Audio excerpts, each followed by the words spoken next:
똑같은 시간에 똑같은 일을 한다고 해서 사람들이 느끼는 느낌이 똑같지는 않다는 생각을 많이 합니다. 그리고 똑같은 일을 하지만 그 일에 대한 평가를 제대로 받는 일과 일을 해도 별로 보람이 없는 일을 할 때 느끼는 것이 또 다른 것처럼 물리적인 시간과 노동의 강도가 똑같은 느낌을 주지는 않는다는 생각을 가끔 합니다.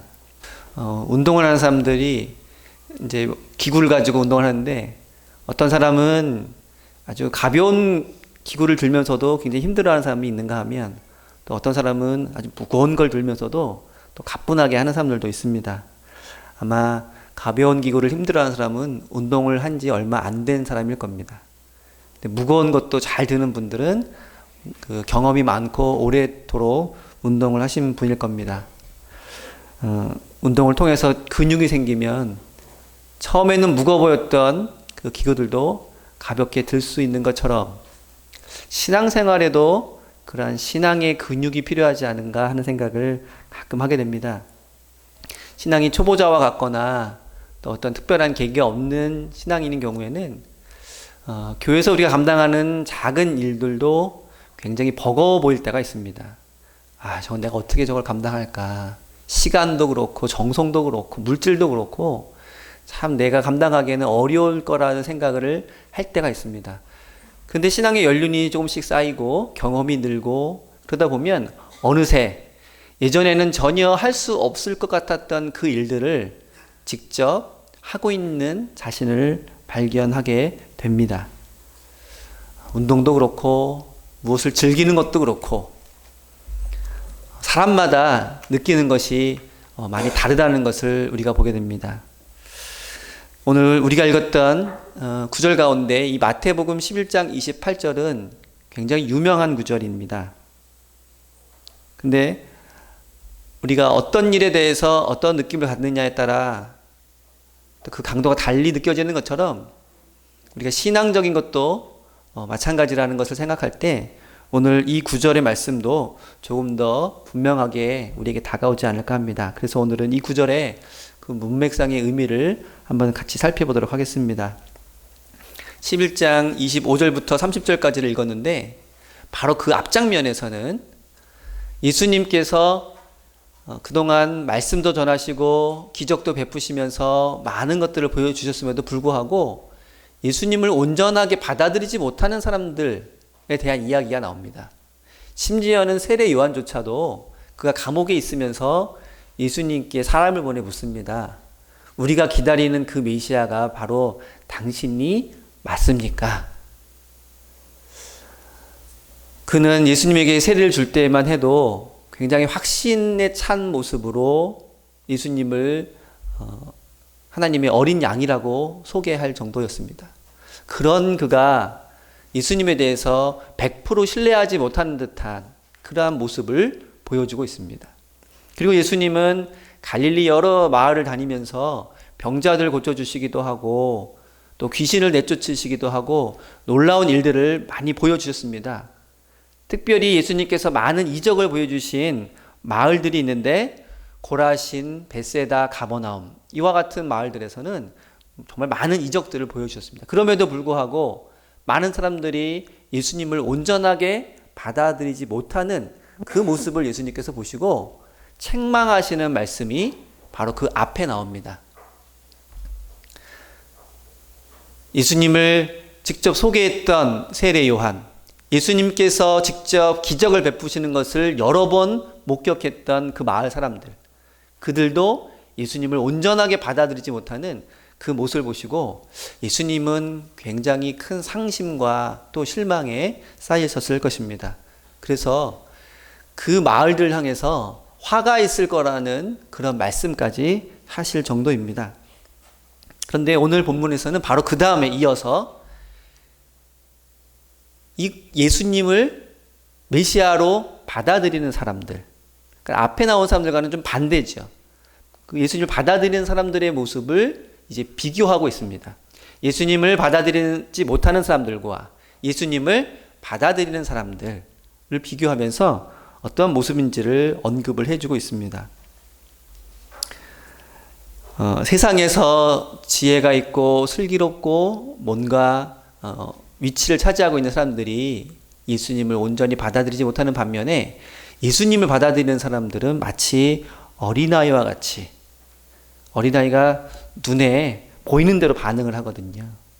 마치 어린아이와 같이 예수님께서 하신 말씀, 예수님께서 하신 그 많은 기적들에 즉각 반응을 하는 그런 사람들을 보면서 그것은 마치 자기의 뜻대로 예수님을 판단해서 받아들이는 것이 아니라 예수님을 받아들일 수 있는 사람은 하늘이 허락한 사람, 하나님께서 미리 예정한 사람일지도 모른다는 그런 말씀을 해주고 있습니다. 그리고 그러한 사람들이 얼마나 큰 복이 있는지에 대해서도 이야기를 해주고 있습니다. 그런데 문제는 예수님의 말씀을 받아들이고 예수님의 뜻을 받아들이는 사람에게는 한 가지 요구되는 것이 있다는 겁니다. 그 요구되는 것이 뭐냐면 세상의 짐을 내려놓고 우리 주님께서 말씀하시는, 주님께서 명령하시는 새로운 짐을 져야 된다는 것입니다. 그래서 그들에 대한 이야기를 하심과 동시에 오늘 핵심적인 말씀인 28절에 있는 그 말씀을 해주고 있습니다. 수고하고 무거운 짐진 자들아 다 내게로 오라 내가 너희를 쉬게 하리라. 이 말씀을 해주고 있습니다. 예수님을 받아들이는 자, 예수님을 인정하고 따르겠다고 하는 자, 그들을 향해서 예수님이 초청을 해주고 있는 것입니다. 예수님을 받아들인다고 하는 것은, 예수님을 인정한다고 하는 것은, 그리고 예수님을 따른다고 하는 것은 이처럼 예수님 앞에 모든 짐을 가지고 나오는 자와 같다는 것입니다. 자, 그래서 예수님 앞에 그 짐을 내려놓고 홀가분하게 가볍게 돌아갈 것이라고 예상을 했는데 예수님께서는 그들에게 다른 짐을 지워주십니다.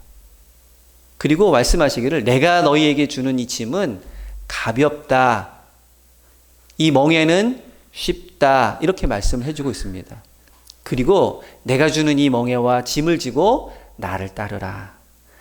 주님을 따른다는 것은 모든 것을 내려놓고 빈몸으로 따르는 것이 아니라 주님이 주시는 멍에와 짐을 지고 따르는 일이라고 이야기를 해주는 것입니다. 그런데 짐치고 가벼운 짐은 별로 없습니다. 제가 이솝우화에 나오는 그 나귀의 교훈을 알고 있는데 그 나귀가 짐을 지기가 너무나 싫었어요. 근데 어느 날 큰 소금 짐을 지고 가다가 발을 헛디뎌서 냇물에 빠졌습니다. 이러다 보니까 소금이 다 녹아서 너무 가벼운 거예요. 그래서 꾀가 나서 그 다음에도 냇물을 건널 때마다 이렇게 넘어지곤 했는데 어느 날은 소금이 아닌 솜뭉치를 지고 갑니다. 이것은 그냥 지고 가도 아무런 부담이 되지 않을 정도로 가벼운 짐이었어요. 그런데 또 꾀가 나서 물에 넘어졌다가 일어나 보니까 소금과는 비교할 수 없을 정도로 물을 잔뜩 빨아들인 이 솜이 너무나도 무거운 그 이야기를 알 수 있습니다. 우리가 세상 살아가면서 소금이든 혹은 솜이든 짐을 짊어진다고 하는 것은 여간 부담스러운 일이 아닐 수가 없습니다. 그래서 될 수 있으면 주님 앞에 나와 내 짐을 모두 내려놓고 아무런 짐도 지지 않기를 바라는 것이 우리의 모습일 것입니다. 그런데 참으로 야속할 정도로 주님은 다른 짐을 지라고 합니다. 그리고 그 짐은 쉽고 가볍다고 합니다. 그런데 초대교회의 많은 성도들이 짊어진 그 주님의 짐은 결코 쉽고 가볍지 않았습니다. 때로는 생명의 위협을 느낄 정도로, 때로는 자기의 재산을 다 내어놓아야 할 정도로 그렇게 무겁고 지기 어려운 짐이었다는 것입니다. 그런데 왜 예수님은 그런 무거운 짐을 지우면서도 내가 주는 이 멍에는 쉽다, 내가 너에게 주는 이 짐은 가볍다 라고 말씀하셨을까요? 예수님이 거짓말하신 걸까요? 예수님께서 그 멍에가 쉽고 그 짐이 가볍다고 하는 것은 우리가 느끼는 그 무게감과는 다른 무게감으로 예수님께서 말씀하셨다는 겁니다. 이스라엘 지역에서 농사를 지을 때 이제 소를 이용해서 농사를 짓는 그 모습을 보면 멍에에다가 2마리의 소를 한 쌍으로 해서 그렇게 밭을 갑니다. 그래서 엘리사가 엘리야를 만날 때 12결의의 소를 몰고 있었다 그랬는데 한 결의가 바로 한 멍에에 2마리의 소를 쌍으로 지금 밭을 가는 그런 모습입니다. 그래서 멍에는 2마리의 소가 필요한 것입니다. 그런 의미에서 예수님께서 이 멍에를 가리켜 내 멍에라고 하셨습니다. 내 멍에는 쉽다. 우리가 생각하기에는 예수님은 농부고 우리는 소처럼 여겨져서 예수님께서 멍에를 하나 준비하고 계셨다가 이제 너는 이 멍에를 매라 하는 것으로 이해할 때가 많이 있었습니다. 예수님께서 이것을 내 멍에라고 말씀하시고 그 멍에에는 2마리의 소가 필요하다는 그런 의미에서 이미 예수님께서 그 멍에를 지고 계신다는 그런 의미로 해석을 합니다. 그래서 이제 남아있는 한 자리를 우리에게 초청하고 계신 것입니다. 밭을 간 경험이 많고 그 멍에를 오랫동안 지었던 그 소는 그 멍에를 잘 다룰 수 있는 그런 훈련되고 경험이 있는 그런 소였는데 이제 막 멍에를 져야 하는 소에게 있어서는 굉장히 부담스러운 일이 아닐 수가 없어요. 그런데 예수님께서 나와 함께 이 멍에를 매자는 것입니다. 우리가 감당해야 하는 하나님 나라의 일꾼, 하나님 나라의 사명자들로서의 그 일을 우리는 보기만 해도 지레 겁먹을 정도로 힘들고 어렵다고 생각하고 있었는데 예수님께서 이제 내가 먼저 한 멍에의 한쪽을 담당하고 있는데 나머지 한쪽을 같이 매자는 초청으로 우리를 부르신다는 겁니다. 그래서 그 멍에가 쉽다는 겁니다. 우리가 어떤 일을 새롭게 배울 때 이미 그 일에 익숙한 사람과 그 일을 같이 하게 되면 훨씬 수월하게 일을 감당할 수 있습니다.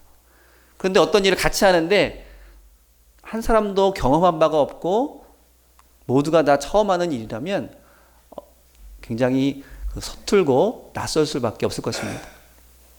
우리 주님께서는 주인으로서가 아니라 농부로서가 아니라 이미 그 어깨에 멍에를 짊어진 한 축의 소처럼 우리를 부르셔서 그 일이 비록 우리가 처음 감당하기에는 힘들고 어려운 일임에 분명하지만 그러나 우리 주님과 함께라면 주님과 함께 그 일을 감당할 때면 그 일은 쉽고 그 짐은 가볍다는 것을 우리에게 말씀하고 있다는 것입니다.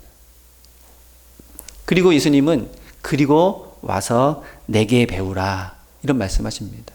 그래서 예수님과 제자들을 선생과 제자의 관계로 많이 이야기를 하는데 이 배움에도 우리는 단순히 학원에서 수강하는 것처럼 앉아서 공부하는 것을 배움이라고 생각하기가 쉬운데 예수님께서 말씀하시는 이 배움은 그렇게 앉아서 듣기만 하는 배움이 아니라 마치 수련생이 실습을 나가서 직접 보고 직접 실습하면서 배우는 것처럼 예수님께서 하시는 말씀, 예수님의 삶, 그 모든 것을 직접 보고 직접 경험하는 그러한 배움을 이야기하고 있다는 것입니다.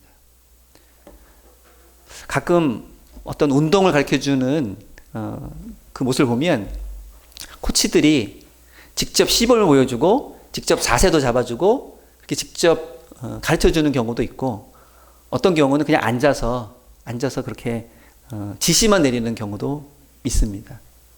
예수님께서는 제자들과 함께 하나님 나라의 일들을 감당하면서 직접 십자가의 길을 걸어가시면서 그 일을 보여주고 있다는 것입니다.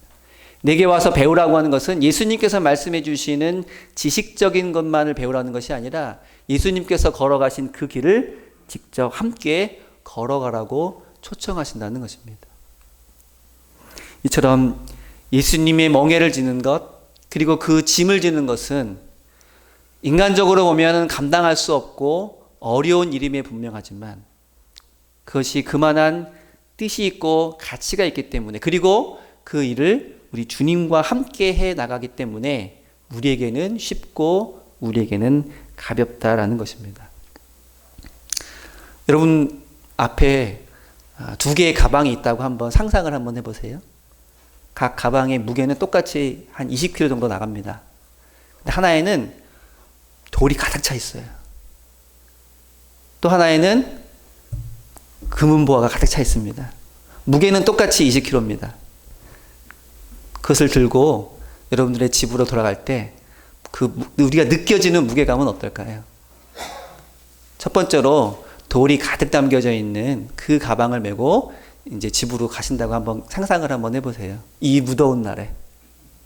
아마 몇 발짝도 가지 못해서 가방을 집어 던지고 싶을 것입니다. 똑같은 무게에 금은보화가 가득한 가방을 메고 이제 집으로 돌아간다는 상상을 한번 해보시기 바랍니다. 상상만 해도 기분이 좋으시죠? 중간에 가방을 던지실까요? 안 던지실까요? 땀이 나건 힘들건 상관없이 끝까지 그 가방을 놓지 않으려고 신경 쓰면서 아마 기쁜 마음으로 집으로 돌아갈 수 있을 겁니다.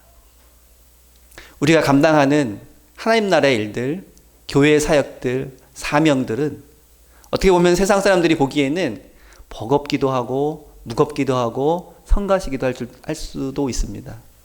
그 무게감으로만 보면.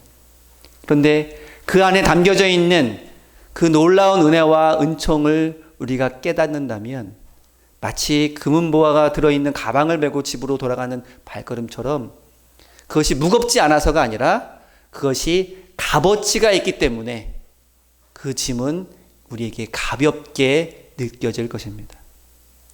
그 안에 가치를 발견하느냐 발견하지 못하느냐에 따라서 때로는 무겁고 버겁기도 하고 때로는 힘들고 어려움에도 불구하고 기쁨과 감사가 넘치는 것이 우리의 솔직한 모습이기 때문입니다. 이사야 10장을 보면은 하나님께서 아수르에 대한 심판을 지금 말씀을 하고 계십니다. 아수르가 주전 721년에 북이스라엘을 멸망시키고 이제 남아있는 남유다로 쳐들어왔습니다. 그래서 예루살렘이 이제 곧 아수르에 의해서 함락되기 직전까지 위기에 처해 있습니다. 그러한 상황에서 하나님께서는 이제 유다 백성들에게 말씀하십니다. 너희들의 죄 때문에 저 아수르를 하나님의 심판의 도구로 사용하셔서 이렇게 너희를 징계하셨지만 그러나 저 아수르가 너희를 침략하지는 못할 것이다. 그리고 저 아수르도 그 죄 때문에 하나님께서 심판하실 것이다 라는 말씀을 해주고 있습니다. 그리고 오늘 우리가 읽었던 본문처럼 하나님께서 인간의 힘으로는 도저히 감당할 수 없는 저 강대국인 아수르를 물리쳐야 되는 그 일을 유다 백성들과 예루살렘 성 주민들은 도저히 감당할 수 없지만 하나님께서 그들에게 지금 메어져 있는 그 멍에와 짐을 다 부서뜨리고 또 내려놓게 하시겠다고 하는 것입니다. 그러한 상황에서 이스라엘 백성들이 할 수 있는 일, 해야 하는 일은 전적으로 하나님을 의지하고 하나님을 바라는 바로 그 일이었습니다. 우리가 어떻게 하면 이 위기를 이겨낼 수 있을까? 애굽의 도움을 청할까? 다른 민족과 연합을 펼칠까? 하는 인간적인 계산을 하기에 앞서서 하나님께서 왜 이 일들을 감당케 하시는지 그리고 이 일을 해결하기 위해서 우리가 가져야 하는 것이 무엇인지를 먼저 깨닫고 온전하게 하나님을 의지하고 하나님 말을 바라라는 것입니다. 그러면 하나님께서 지금 멍에와 같이 무거운 짐과 같이 아수르가 침입해오는 그 일들을 하나님께서 해결해 주실 것이라는 그 말씀을 오늘 구약 본문에서는 해주고 있습니다. 오늘날 우리도 우리가 감당할 수 없는 그런 삶의 무게를 지고 많은 분들이 살아가고 있습니다. 또한 교회 안에서도 이러저러한 사명과 또한 책임감으로 우리는 멍에와 같은 짐과 같은 그 일들을 감당할 때도 있습니다. 그 일이 때로는 개인적인 일일 때도 있고 또 사회적인 일일 때도 있습니다. 그런데 우리 주님께서는 우리가 그렇게 무겁게 여기고 버겁게 여기는 그 일들의 무게를 덜어내시는 것이 아니라 우리의 신앙적인 근육을 키워서 힘을 길러서 그 일을 능히 감당하고도 남을 만큼의 역량을 키워주시려고 하시는 것입니다. 우리가 신앙 안에서 감당하게 되는 그 일들이 지금 우리 눈으로 보기에는 버거울 수도 있고 힘겨울 수도 있지만 하나님의 영광을 위해서 주님 몸된 교회를 위해서 우리가 그 일들을 감당해 나가며 그 신앙의 근육을 키워나가면 어느덧 그보다 더 중한 일들도 그보다도 더 감당할 수 없을 거라고 여겼던 그 일들도 능히 감당하며 주님의 영광을 나타내며 주님의 몸된 교회를 세워갈 수 있을 줄로 믿습니다. 그러기 위해서는 운동하는 것처럼 필요한 것이 하나 있는데 힘들면 줄이는 것이 아니라 힘들고 어려운 일들을 기쁨과 감사함으로 감당하고 그 일들에 익숙해질 때, 그 일들을 인내로서 감당하게 될 때 하나님께서는 그보다 더 큰 일들도 감당할 수 있는 능력을, 그리고 그 믿음을 우리에게 허락하신 줄로 믿습니다. 시간이 흐를수록, 세월이 흐를수록 더욱더 주님의 일들을 기쁨과 감사함으로 감당하는 저와 여러분들과 또한 우리의 자녀들이 함께하는 그러한 교회가 될 수 있기를 기도합니다. 기도하겠습니다.